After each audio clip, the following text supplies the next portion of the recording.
Salve, salve galera! Eu sou o Luan Matheus, sou UX Designer e esse é o Papo de UX. Criar um design system do zero já é um baita desafio. Agora imagina fazer isso usando inteligência artificial como aliado no processo, acelerando decisões sem perder consistência e qualidade. Hoje a nossa conversa vai justamente por esse caminho. Entender onde a IA realmente ajuda, onde ela precisa de direção humana e como equilibrar velocidade com senso crítico na construção de um design system. A gente vai falar sobre aprendizados, escolhas difíceis, riscos de cair no genérico e o papel do designer refinando tudo que a inteligência artificial entrega. E para compartilhar essa experiência com a gente, eu convidei quem viveu isso na prática e documentou todo o processo de forma transparente. Salve, salve, Wagner Aquino e Vini Andrade. Opa, Lua, tudo bem? Bom dia, pessoal. Lua, obrigado pelo convite, é legal estar aqui no Papo de UX, eu escuto bastante aí durante o dia, principalmente no trânsito do trabalho. Bom, aí agora é com o Vini, fala aí, Vini. Bom dia pessoal. Obrigado, Lua, pelo convite. Vamos tentar discorrer aí sobre as entranhas de como trabalhar com IA e o design system. Pô, valeu, galera. Eu que fico feliz aí por vocês terem aceito o convite, tá gravando esse papo aqui com a gente, né? Compartilhando um pouco da experiência de vocês, de como foi de fato criar um design system do zero e tendo como aliada aí a inteligência artificial, que tem muito se falado cada vez mais e que é uma baita ferramenta que tá ajudando todo esse processo de design e construção de produtos e soluções que a gente tem no mercado. Então eu tenho certeza que vai ser super interessante aí. Então já pedi pra galera deixar o like, ativar as notificações aí nas plataformas de podcast que você está nos escutando aqui. Deixa um comentário também e compartilha o link, né? Coloca esse link aí, espalha esse link deste episódio para diversas pessoas que você conhece aí, redes sociais, LinkedIn, Instagram, grupo de Telegram, tudo que você puder compartilhar, porque isso ajuda cada vez mais a engajar os conteúdos que nós criamos por aqui e não custa nada para você fazer isso. Só que se você também quiser investir de forma monetária, tem a nossa chave de e-mail que é o pix@papodeux.com.br. Você também vai estar colaborando para que a gente possa pagar aqui os nossos editores, produtor musical que coloca as vinhetas, equaliza as vozes. Então a gente tem um custo aqui e você pode estar colaborando aí de forma genuína e também vai ajudar a impulsionar aqui cada vez mais os nossos conteúdos. E galera, antes da gente mergulhar aí sobre a questão do uso da inteligência artificial na criação do design system, eu queria ouvir um pouco de vocês, de como foi o início da jornada dentro do design, como é que vocês iniciaram, como que foi, até chegar ao dia de hoje, né? Eu acho bem interessante ouvir essas histórias, porque cada um tem tem pessoas que começaram no gráfico, tem outras pessoas que já foi direto pro digital, tem pessoas que começaram às vezes a fazer camiseta, que era desenhista mesmo, e foi pra parte de product design. Então eu queria ouvir um pouco a história de vocês aí. Bom, eu fiz esse caminho do gráfico, né? Eu iniciei fazendo um curso de comunicação visual, né? Um curso técnico com duração de 2 anos, né? E aí no meio disso ali arrumei vagas de estágio, né? Eu sou natural de Pelotas, né? Interior do Rio Grande do Sul, então não é exatamente o melhor lugar para se trabalhar com design de fato, né? E aí eu iniciei no que tinha disponível, né? Então eu comecei fazendo estágio em gráfica, depois fui para agência local, né? Que é a única coisa que tinha ali, né? De fato, para se trabalhar com as ferramentas que a gente queria trabalhar, né? Mais próximas do design, né? E aí, depois do curso de comunicação visual, eu percebi que eu não tenho um currículo muito bom, não tenho um portfólio muito bom, preciso me especializar um pouco mais. Aí eu decidi fazer faculdade, né? Fiz faculdade na própria cidade mesmo, né? UFPEL. E assim que eu me formei, eu saí de lá e vim morar em Balneário Camboriú para trabalhar numa empresa de software. E aí eu entrei nessa área de UX e UI, né? Que era algo que estava muito quente ali no meados dos anos 2010, né? E de lá para cá eu vim trabalhando com isso. Então, né, passei por banco, passei por consultoria, e agora eu estou aqui na Fred.com já fazem 3 anos. Eu iniciei jovem, né? Iniciei na área de design industrial, acho que com 18 anos eu já estava trabalhando nessa área. Eu trabalhava na época com design industrial de mesa de som, mixer de som, esses mixers profissionais. Então eu tinha que trabalhar com AutoCAD, paquímetro, era uma coisa tipo protótipos mais produto real, né? Tipo, não produto digital. E na época eu tinha muita vontade de fazer a parte digital. Eu até fiz um curso de formação web designer. Na época era web designer, webmasters, né? E eu sempre ficava olhando vagas em agência de publicidade. Acabei entrando em agência de publicidade, isso depois de uns 2 anos de atuando como design industrial. Logo em seguida, passei por, acho que 4 anos, ali, 5 anos da minha carreira em agência de publicidade, e depois entrei em consultoria. E aí, consultoria foi onde que eu comecei a ter contato com o X, que aí tinha a sala de espelho, isso meados de 2014, mais ou menos, assim, né? E aí foi uma carreira de UX, Pro Designer, e foi seguindo aí, entrando nas empresas, né? Trabalhei na CVC, XP, passei pelo Banco Pan e agora aqui na Frete, né? É uma carreira que começou com fazendo protótipo e hoje é uma das coisas que a gente atua bastante, né? Pro Designer, e acaba atuando com a parte visual e digital, mas não deixa de ser o que eu comecei, iniciei, onde que eu fiz a minha faculdade, que foi voltado para desenhista industrial. Pô, que legal, história incrível de vocês aí, né? E é muito louco essa questão, igual eu comentei, sobre ter backgrounds diferentes, né? Tipo, isso é muito bacana, né? E você hoje aí, o Vag, você comentou sobre a questão do som ali e tal, você tem do design industrial ali, você leva coisas que você aprendeu ali ainda até hoje, ou como mudou muito, assim, acabou mudando muito a profissão, ela foi não mudando, mas se moldando, né, com as novas tecnologias, tem princípios daquilo que você aprendeu lá atrás, assim, que você usa hoje. Também, o Vini também, se quiser trazer um pouquinho desse background, assim, do que se utiliza hoje, até para pessoas que estão ouvindo a gente. Tem uma galera, às vezes, que começa a ouvir o papo de UX e tá no começo de carreira, né? E aí ela fala, pô, será que eu faço que tipo de faculdade, que curso? Será que esse faz sentido ainda eu tá fazendo? E vocês, por terem 2 backgrounds diferentes, eu acho que é legal, às vezes, até falar um pouquinho rapidamente, né? De tipo, olha, é importante, porque eu uso isso aqui e tal, mesmo mudando e etc, sabe?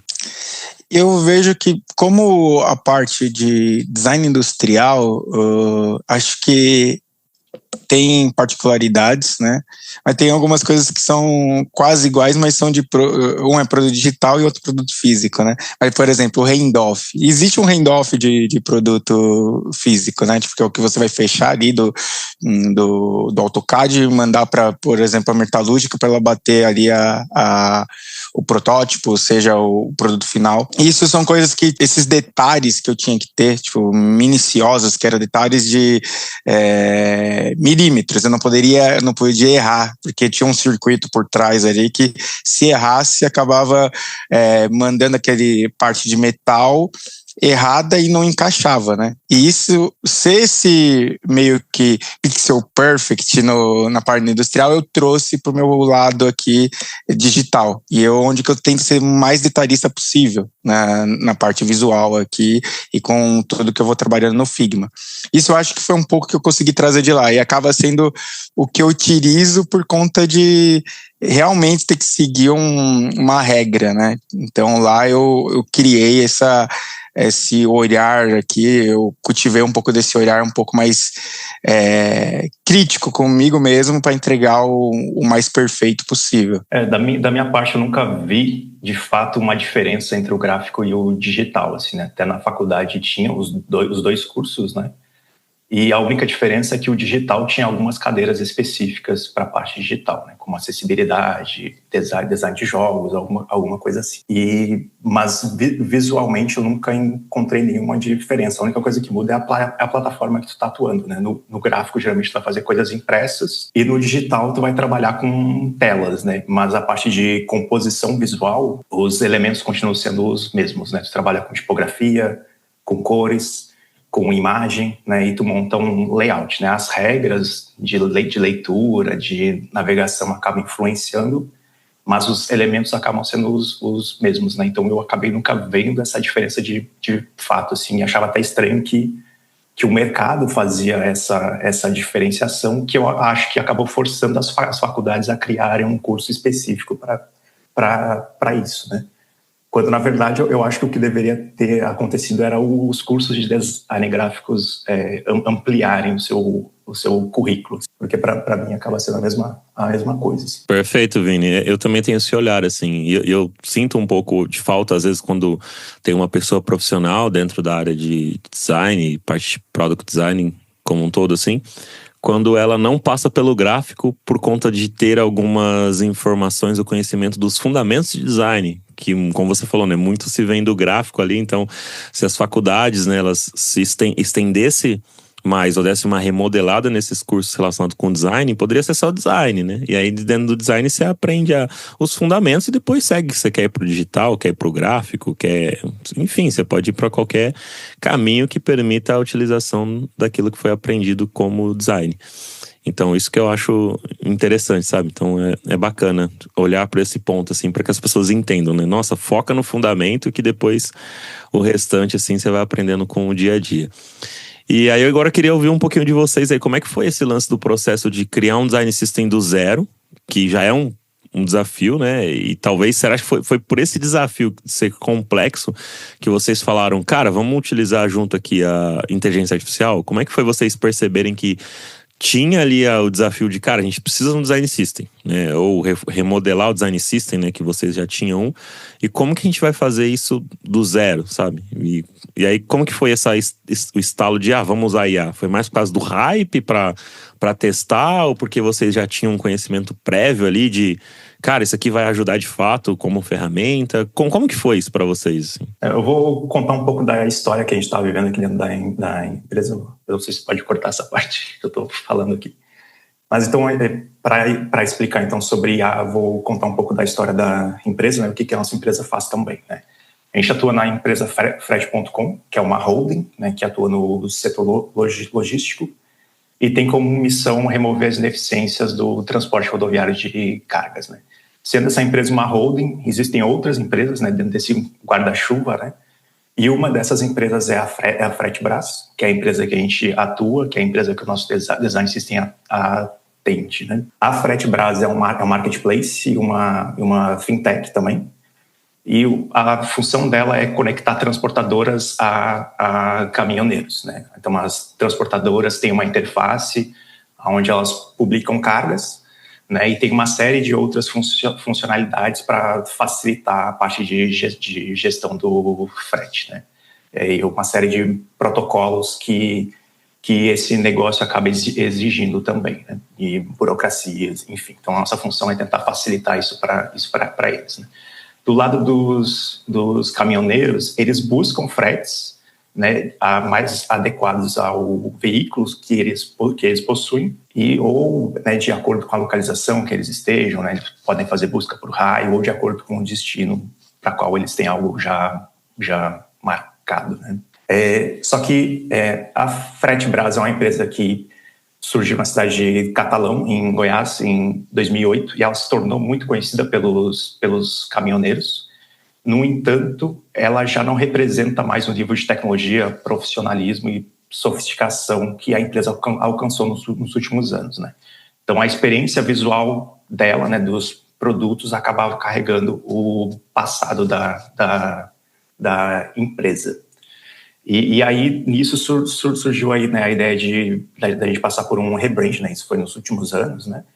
E a principal ideia, né, é, em algum momento, a gente aposentar essa marca Fretebras e assumir de vez a identidade da Frete.com, né, que é mais limpa, mais moderna, mais alinhada com o futuro do ecossistema logístico. E aí, com esse rebranding, ter um novo design system não seria só uma melhoria que a gente iria fazer, né? Seria uma peça estratégica para garantir consistência, velocidade de escala desde o início dessa nova marca. A gente tinha um design system anterior a isso, que ele estava ali ligeiramente maduro, podemos dizer assim, mas ele tinha muito espaço para melhorias e, como eu comentei, né, o look and feel já não demonstrava o potencial da empresa. Então surgiram essas discussões da gente fazer um design system novo, só que nesse momento a empresa passou por layoffs, todas as empresas, né, todos as empresas de tecnologia no Brasil passaram por layoffs nos últimos anos e a equipe de Design System acabou ficando um pouco meio que desfragmentada porque os membros acabaram tendo que atuar em outras coisas também, né? O Design System meio que ficou em segundo plano, apesar de estar sendo feito em Figma, né? Acabou não tendo saída imediata do lado de código e aí a gente começou a ouvir falar sobre IA, né? E como a IA poderia ajudar principalmente com essa parte de desenvolvimento, que a gente ouviu nessa informação de um colega que trabalhava no Banco Pan, né, que depois a gente veio descobrir que era o Wagner, né, que ele usou essa ferramenta lá chamada Builder e tinha conseguido bons resultados. Aí eu vou deixar o Wagner contar como é que foi o lado dele. Legal. Lá no PAN, eu tive o primeiro contato no começo ali de 2024. Acho que era realmente o hype de vamos ver o que dá para fazer com IA, né? A gente tá todo mundo meio que procurando a ferramenta ideal para utilizar no seu processo. E lá eu tinha uma dor muito grande, principalmente entre pegar a consistência visual do que estava no Figma com o que estava sendo gerado em código. Quando a gente fazia principalmente a parte de QA, de design, né, olhava ali junto com o dev que estava sendo feito, eu apontava vários bugs assim de design que não estava sendo contemplados na hora do código. E eu ficava pensando, deve ter alguma IA que faz isso, deve ter alguma IA que faz isso, que a gente consegue resolver isso, né? E na época, a gente usou essa ferramenta Builder como experimento para construir um produto ali, uma POC, na BU de financiamento de veículos. E entender o quanto que ela poderia acelerar a parte da entrega. Então, estava sendo muito mais focado ali em pegar um trecho da jornada e construir, do que até na parte do Design System. A ideia inicial era utilizar ele ali para esse fluxo, só que a gente viu que a ferramenta ainda não era perfeita, né? Ela não tinha algumas integrações, então ela até entregava algumas coisas dos frameworks que a gente precisava lá na época, né? Os frameworks do PAN era o Angular, e aí a gente viu que para React estava um pouquinho mais consolidado e para o Angular ainda faltava algumas coisas, né? E aí, beleza, a gente fez essa POC, integrou, viu que tinha um potencial, reduziu o tempo, né, que era estimado na sprint ali, junto com o time de tecnologia, o tempo que foi entregue com a ferramenta de IA. E a gente falou, tem um potencial, passou ali por um breve code review ali com os fronts, conseguiu se adaptar dentro do processo. Só que na época não escalou tanto, né? Tipo, porque tinha suas deficiências. E aí, mesmo assim, deu para perceber um potencial e eu continuei acompanhando a evolução, né, da ferramenta, principalmente usando em projetos pessoais, freelas, e aí eu fui vendo cada vez mais a ferramenta evoluir no sentido de ter uma entrega de um ecossistema todo ali da parte de desenvolvimento. Quando o head design aqui da Fret entrou em contato comigo, ele veio falando, como que tá aí sobre essa ferramenta, né? Tô ouvindo falar que tá evoluindo, me fala aí um pouquinho. E aí a gente foi mantendo uns papos, né, sobre isso. E aí ele foi falando, cara, eu queria muito utilizar ela para construir o Design System, que eu acho que tem um potencial, principalmente por a gente não ter um time dedicado aqui dentro da Fretcom. E quando eu entrei em Fret, em julho do ano passado, o Builder já tinha evoluído bastante. A integração dele, agora tinha uma integração com repositórios Git, né? Ele tinha um uso com os agentes de IA, tinha já vários agentes de IA, tipo, para você poder conectar e gerar um código. E a Builder, né, sendo uma ferramenta de IA Code, né, ela liga ali o que está no Figma pro código, né. É quase igual o Lovable que ele faz. A diferença é que ele gera o código num time ou num produto específico, né. Então você pode pegar aquele repositório e já tem os padrões daquele repositório e ela vai construindo em cima daquele documento, daqueles códigos que já existentes através do repositório Git, né. E hoje, o que a gente viu? Que essa integração com os agentes de IA tem o Cloud Sonnet. O Cloud Sonnet é uma referência aí de IA Code no mercado. Os devs todos falam que tem uma boa geração de código, né? E aí, com essa carta branca ali do nosso head de design para usar o Builder na construção do novo Design System, a gente começou a ver que o impacto da construção dos componentes foi meio que imediato. A gente tinha ali já mapeado no Figma, que é o histórico que antes de eu entrar, que o Vini já estava fazendo, né? Então, para o design já tinha um design system mais robusto, mas para dev ainda o pessoal estava usando o Fuel 1. E aí onde que a gente viu que a construção foi muito rápida desses 20 componentes que a gente já colocou como uma POC. E aí a gente só botou para o time de engenharia fazer o code review. E aí ficou claro que essa ferramenta, para esse mundo ali, até de design system, ela era bem robusta e a gente conseguia entregar os componentes de uma forma bem fiel que estava saindo do Figma e uma qualidade de código ali para produção que até os devs se surpreenderam. Falou, pô, tá muito bom isso aqui, dá para a gente passar.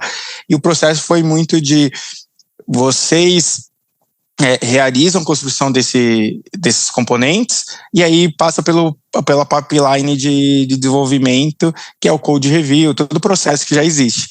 Isso agilizou muito, Luan. A gente viu que teve uma virada de chave, assim, porque o que o Builder fazia ali, que era conseguir ligar o Figma para o código, era uma coisa que onerava muito o time de desenvolvimento. E a gente não tinha um dev dedicado, né, para esse momento.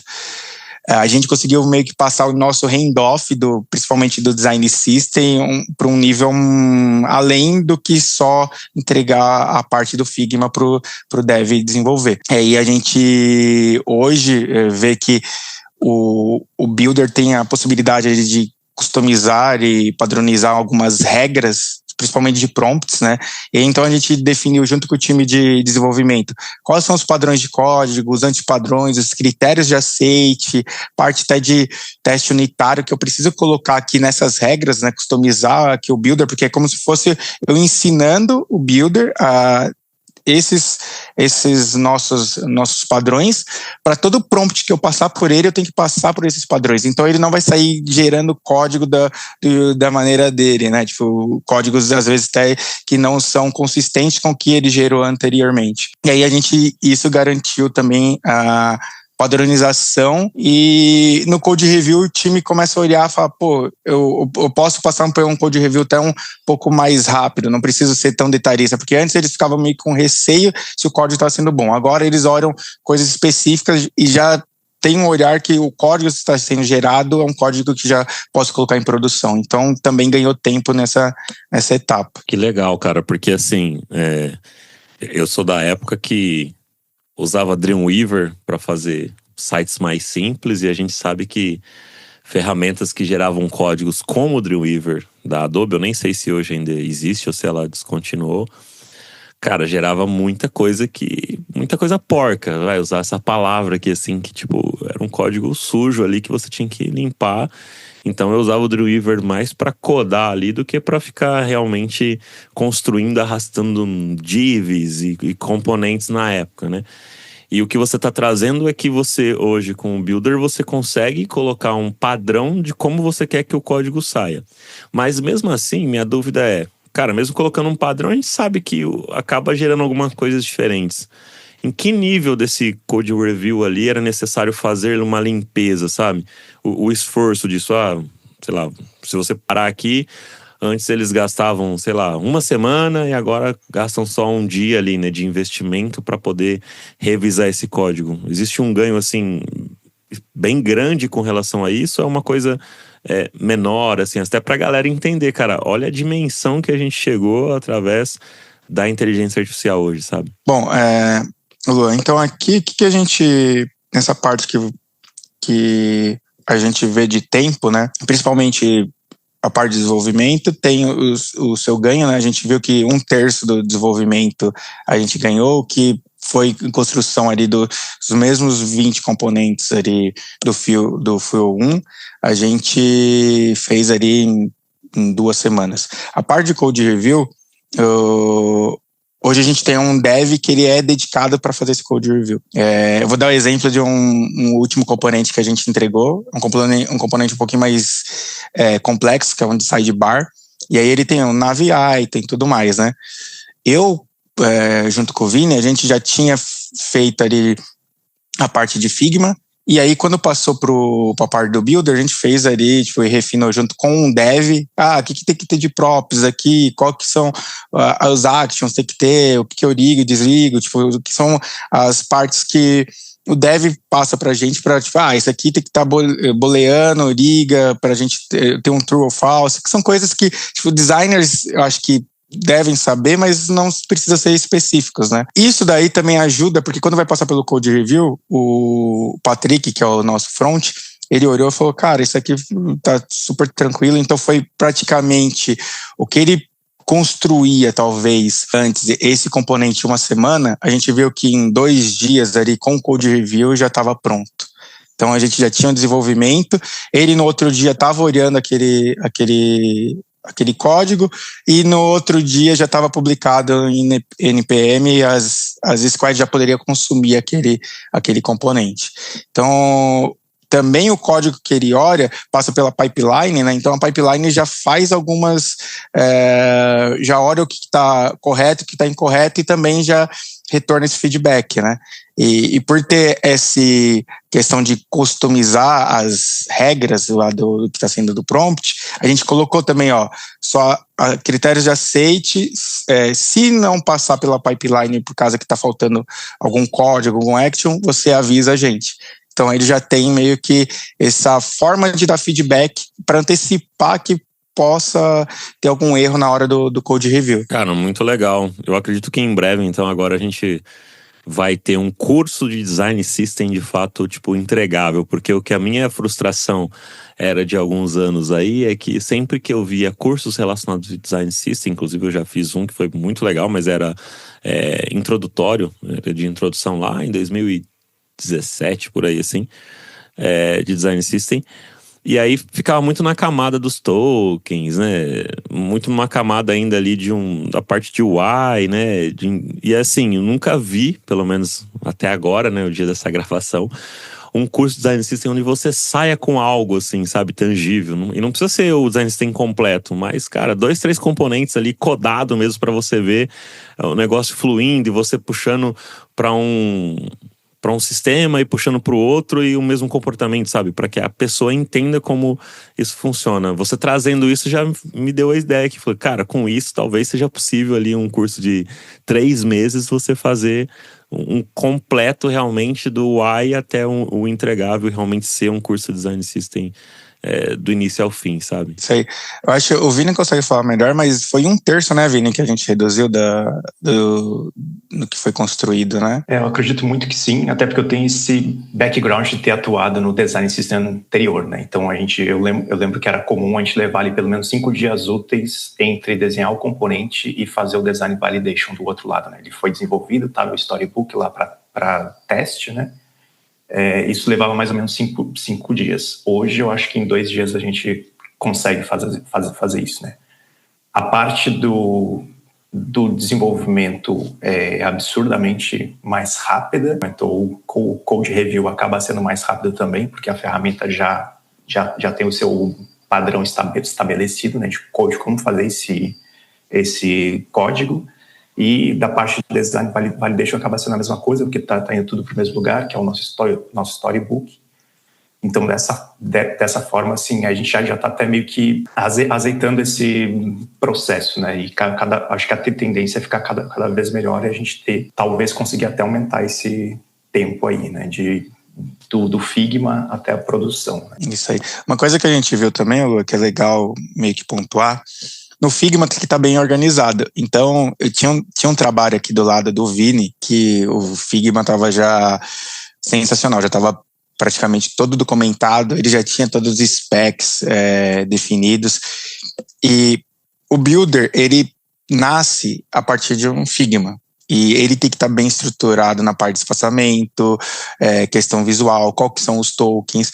Porque isso facilita também na hora da IA construir aquele componente. Quando o Figma está sem um auto layout, por exemplo, ele vai quebrar aquele componente. E por já estar totalmente até organizado em questão de layers, e aí as layers que são boas práticas que o Builder fala para ter. Colocar nomenclatura correta como se fosse nomenclatura pensando em div. por exemplo. Então, esse entendimento faz que a IA construa o componente praticamente perfeito do jeito que a gente quer. E tudo isso nasce, tipo, a partir do Figma. Então, Figma bem estruturado faz código bom também, tá? Essa eu acho que é uma dica que eu coloco se quiserem utilizar a ferramenta, testar a ferramenta. A ferramenta exige um handoff melhor, ela exige que a gente faça uma documentação mais clara também, né, da parte de guias de uso daquele componente, né? O Wagner até comentou que ele usa esse guias de uso, né? Tipo, onde aquele componente pode ser usado, como ele deve ser usado, aonde ele não pode ser usado, né? Qual o comportamento que ele tem, qual é a anatomia dele, né? O que é opcional, né? O que é booleano. Ter isso documentado, ele acaba usando isso como prompt para a IA também, né? Então, ela meio que já coloca isso dentro das regras visuais ali, né? Então, tipo, quem não entende tanto, talvez usando uma inteligência artificial vá passar a fazer handoffs melhores e entender mais essa parte de código, né? Como que o design se comporta do lado de código também. Mas também é uma exigência que tem um conhecimento mínimo de HTML e CSS ali para entender o que está errado ou não. Muito legal esse ponto que você trouxe, né? Porque a galera às vezes pergunta, pô, o designer tem que aprender a programar, não sei o que e tal. Eu acho que eu sempre pontuei que, cara, não precisa, ou talvez não exigia, talvez agora já comece a mudar um pouco o cenário, mas eu sempre comentei que era importante, até pelas relações com o squad como um todo, né? Você saber se comunicar, saber fazer um pedido, ter uma troca. Eu sempre falei que era importante você ter esse tipo de conhecimento que iria agregar valor na sua carreira ali. E parece que agora o que não era exigido pode ser que comece a ser mais importante ter um pouquinho de conhecimento. Não quer dizer que você vai sair codando ali, fazendo HTML o dia inteiro, mas ter esse conhecimento prévio vai ajudar você no dia a dia. E aí talvez pro Vini, assim, entender um pouco a parte de quando o Vag colocou aqui, que já estava bem estruturado no Figma. Vocês chegaram a utilizar também o Figma Make para construção, ou alguma outra inteligência artificial também que acelerasse a parte do design? Ou vocês fizeram tudo de forma manual mesmo e utilizaram só a inteligência artificial a partir do momento de fazer esse handoff, né, de ir para a parte do desenvolvimento, foi onde ela mais gerou valor na construção desse design system? Certo, a gente não usou inteligência artificial no início, né, do design system dentro do Figma, até porque não tinha ainda o Figma Make. Inteligência artificial, quando a gente iniciou, foi em 2024, né, então inteligência artificial para criar código ainda não estava tão quente, né, cresceu muito no final de 2024 para 2025, né. Então, quando a gente iniciou, a gente fez tudo na mão ainda. Mas não sei também se eu passaria essa parte para a inteligência artificial, assim, talvez para desenhar os componentes sim, mas para definir padrões visuais eu acho que não, acho que isso ainda tem, nesse momento eu acho que ainda tem que ter um toque humano, né, de definir os valores hexadecimais, os tokens de espaçamento, porque de repente tu quer uma cadência específica, border radius, né, acho que essas definições elas têm que estar alinhadas à marca, né, à identidade visual. E, ao mesmo tempo, tem que trazer uma exclusividade para a ferramenta. Né? Acho que se tu passar isso tudo para a inteligência artificial, tu vai acabar criando algo muito, muito aguado, assim, né? Muito padronizado com o mercado, e talvez a interface dos teus produtos acabem não tendo uma característica própria, assim, né? Acaba perdendo um pouco a essência, eu acho. Então, até por vir do gráfico e ter muito interesse em identidade visual, eu acabo me preocupando um pouco mais com isso. Mas talvez seja só a minha opinião, assim, não sei o que o Wagner pensa. O que a gente viu também que, dentro desse contexto, a gente definiu aqui um design engineer, sabe? Um cara que meio que tem conhecimentos de front. Eu sou da vanguarda ali da época que existiu o webmaster, web designer, né? Então é aquela questão, fazia o layout, escrevia o código, subia via FTP, só que em vez, às vezes, tipo, de ter o GitHub, tipo, para fazer pull request, a gente já tinha que fazer troca de produção. O negócio era meio raiz, assim, meio doido na época que a gente era web designer. E isso me ajudou na construção aqui do Design System, até porque, pensando num questão de olhar se tem algum bug e tudo mais, eu sei mais ou menos, tipo, vou lá dou o preview, faço o inspecionar elemento ali, né, consigo exibir na tela exatamente o código que está sendo gerado, e eu sei pedir exatamente o que está dando de errado, porque eu vejo ali o CSS, o HTML e vou fazendo esses ajustes. Uma coisa que o Builder ele entrega muito bem é o código já gerado, mas os ajustes ali é legal pontuar, porque tudo é através de crédito. Então você manda um prompt lá, ele vai consumir um crédito através de um agente de IA. Os agentes de IA que são melhores consomem mais créditos, os piores ali, menos crédito. Quando é um ajuste muito específico e fácil de fazer, ele tem uma parte de você que vira um Visual Code, assim, sabe? O VS Code da Microsoft, e você consegue fazer isso direto no ajuste. E por ter esse background, me ajuda a ir lá no CSS e falar, pô, eu preciso agora mudar aqui o flex, display none para display flex, alguma coisa assim, exemplo, né? Então, esse background também de ter seu web designer me ajudou muito a pilotar a ferramenta, porque é aquilo, a IA vai fazer, mas ainda tem toda uma validação humana que passa desde o que está sendo gerado está igual ao Figma, ao code review, que é a parte do front, para ver se já pode ir para produção. Cara, muito bem pontuado isso aí que você falou, porque aí as pessoas que... E aqui não é para trazer medo para as pessoas que olham, às vezes, para código e assusta, né, tal. Cara, ainda mais a parte de front, HTML, CSS é muito mais tranquilo do que você tiver que criar uma classe que é orientada a objetos, por exemplo. É mais complexo de se fazer. Mas o CSS, HTML ali é um pouco mais simples do que isso, então não se assustem, mas olha como é importante ter esse tipo de conhecimento, porque você economiza uma grana da empresa que às vezes você vai trabalhar, né? Porque igual você falou, pô, tinha o crédito ali do agente de IA. De repente, para a empresa, um custo é menor, o investimento, né? É menor você mesmo ir lá e alterando, que às vezes você faz mais rápido do que você falar para IA. Olha, esse CSS aqui, o flex não é para deixar flex, ou não é para deixar aqui a posição absoluta, para deixar relativa, tal, e etc. Pô, isso, além de talvez demorar mais, ia gastar um crédito desnecessário, que você tendo esse conhecimento, igual você falou, ele fica um visual code ali, você vai lá e altera e segue a vida, né? Então, isso eu acho que é muito legal, cara, esse ponto que você trouxe aí, para que as pessoas que estão ouvindo a gente entendam, sabe? Que, tipo, a gente tá chegamos, né, numa era agora de que se entender sobre tá sendo importante, sabe? Porque tá gerando valor para as empresas e, cara, gerando valor para a empresa, automaticamente você vai ser uma pessoa profissional mais valorizada, né? Quando vocês chegaram com essa questão da solução do Builder aí para construção dos códigos, a galera de desenvolvimento chegou a dar uma assustada? Como é que foi que a galera reagiu assim nesse processo? Falou, pô, vou perder meu emprego e não sei o quê, vocês querem colocar IA agora nisso aqui? Porque teve esse movimento aí, né? Não sei se ainda tá tendo, assim, não tô ouvindo mais tanto, mas a galera meio que assustou, assim, um pouco, né? Por conta de tudo que a IA tá entregando e poderia entregar e pode entregar ainda no futuro, né? E como é que foi a reação dos times aí quando vocês chegaram com essa outra ferramenta para ajudar na construção dessa solução do Design System, sabe? Quando a gente trouxe essa discussão, os desenvolvedores que faziam parte do Design System se demonstraram bem abertos, né? Até porque, como eu comentei, ninguém estava dedicado ao time de Design System. Então, eu acho que eles gostaram da ideia, porque a gente ia até tirar ali uma cobrança deles, né?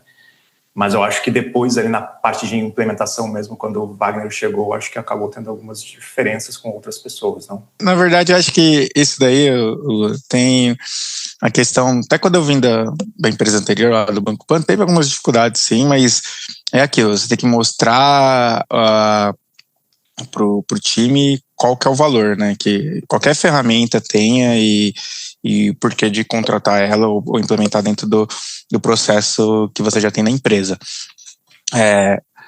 A gente viu que a ferramenta tinha potencial e a gente foi muito atrás de pessoas específicas aqui para poder evangelizar dentro da empresa também.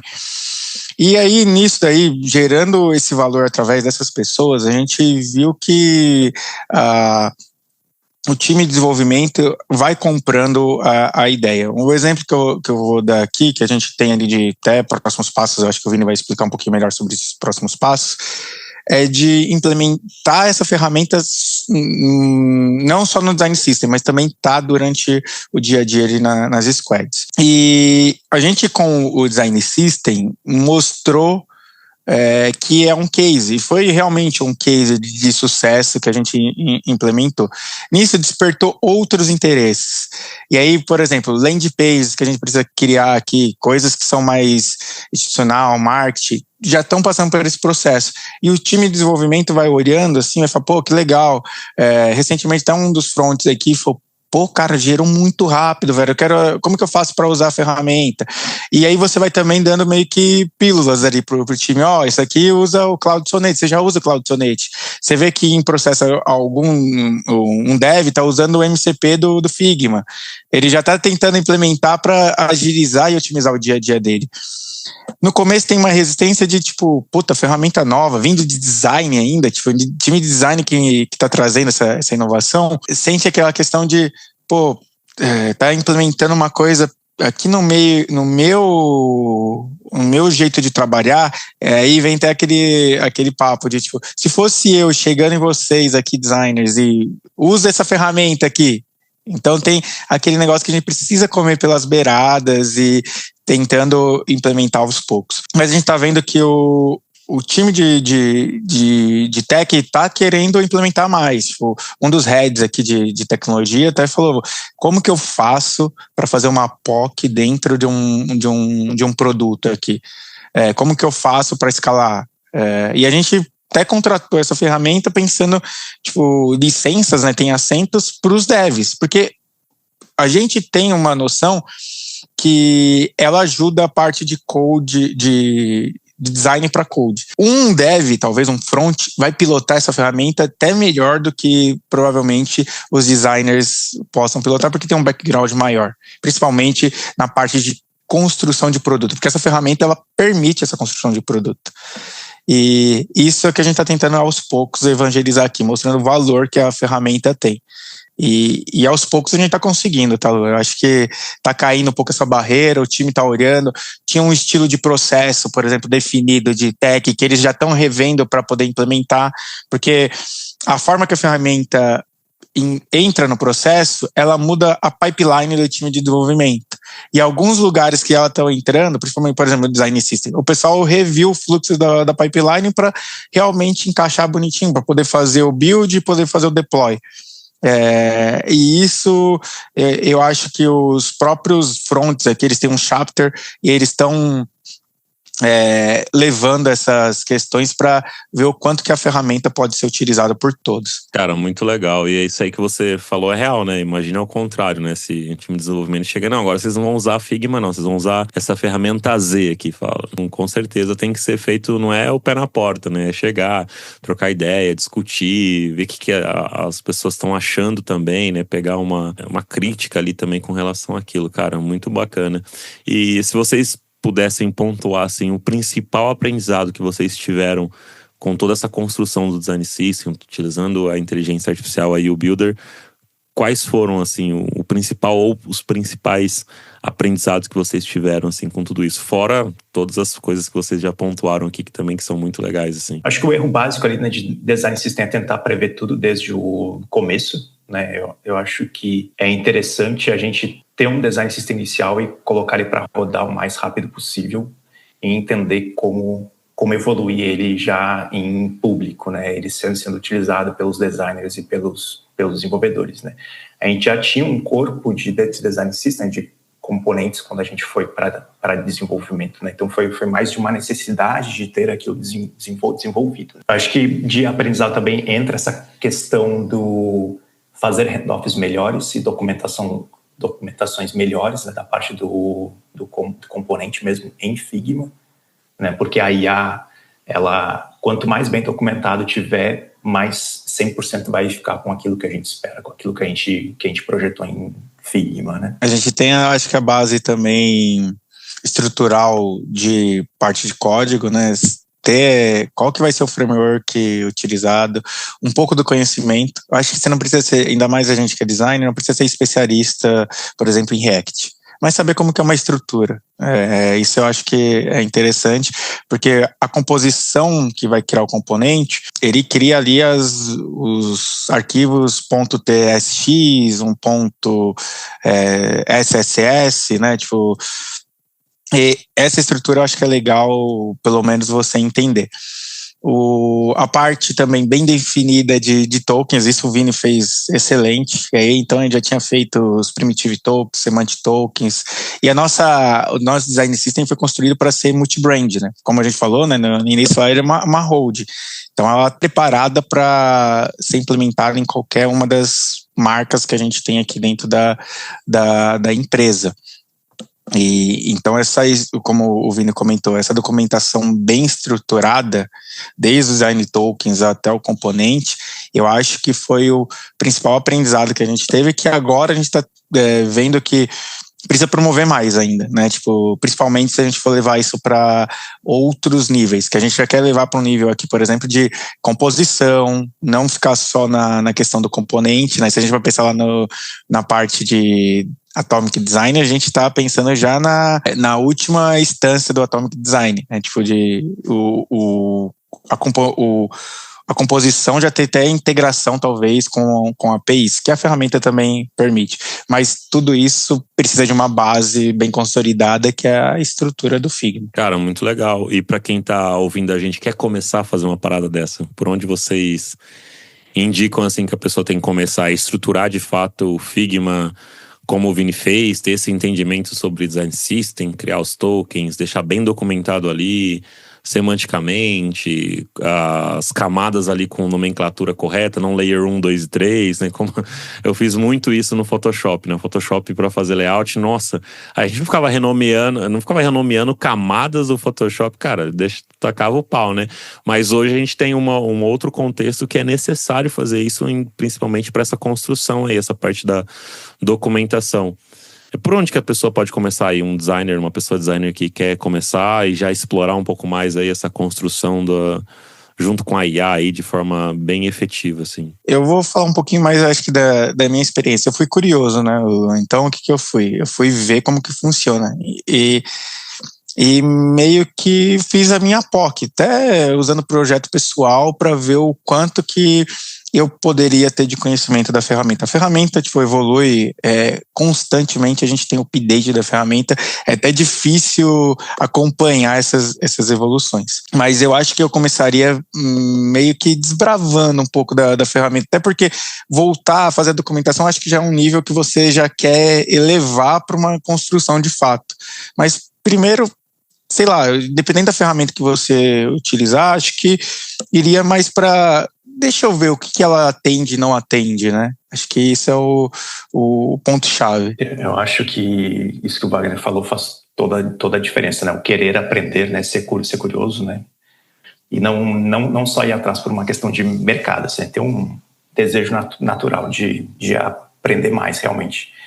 Eu acho que até dando aqui um passo a passo básico seria aprender a desenhar um botão no Figma, básico, e já criar uma conta free dentro do Builder para fazer tentar tirar ele do Figma, né, fazer em código, né.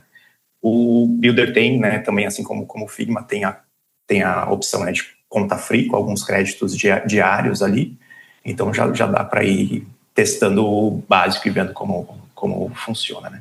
E sobre o auto layout, né, tipo, hoje em dia nem dá mais para dar desculpa, né, de deixar as layers com os nomes errados, até porque o Figma já tem a ferramenta de rename ali, que ele já renomeia para ti do jeito correto, né? Então isso não é mais uma desculpa também. Não precisa ficar gastando horas e horas como era antigamente no Photoshop. Nossa, eu não renomeava, gente. Confesso, eu cometi esse crime, assim, não ficava renomeando. Até porque não tinha tanta necessidade, assim, né? Lógico que facilitaria se outras pessoas fossem pegar aquele arquivo PSD para poder editar alguma coisa, mas, mano, aquilo dava trampo, cara. Eu falo que hoje a galera tá na era de ouro, assim, de trabalhar com design, sabe? Porque você tem o próprio Figma aí, que é uma puta ferramenta que te facilita nas construções, né? Componentização. Você acha, cara, na época lá você tinha que ter 5, 6 PSD, ou às vezes até um monte, né? Isso eu falo 5, 6, um site institucional simples, né? Que tinha 5, 6 páginas.